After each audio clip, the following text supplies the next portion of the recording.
Vipi mipango yako ya mwaka 2022? Kwa sababu kuna watu wanasema labda ujiondoe tu pale, kwa sababu kama huna mamlaka, rais hana mamlaka, basi itakuwaje ndani ya Jubilee? Hiyo itakuwa ni kama kukimbia matatizo. Yale changamoto tulizonazo, badala ya kuzitoroka, tutazitatua. Kama kuna shida, sisi ndio viongozi, tutatafuta namna ya kuzitatua. Kuweko kwa matatizo na changamoto ni kazi ya viongozi kuzitatua, sio kuzikwepa. Kwa hivyo tutazitatua.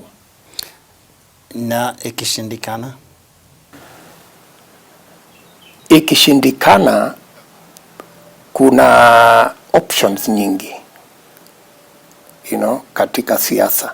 Wakati kwa mfano Mheshimiwa Rais aliona chama cha KANU hakifai ama kilikuwa na matatizo mengi, aliunda chama ya TNA.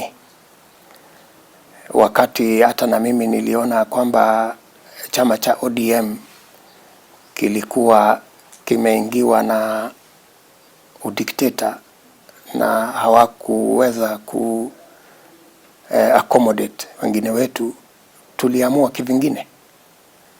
So mimi ninaamini ya kwamba hatujafika mahali ambapo tutaketi chini na kuamua kivingine. Bado tuko na nafasi kubwa ya kutatua matatizo ya chama ya Jubilee.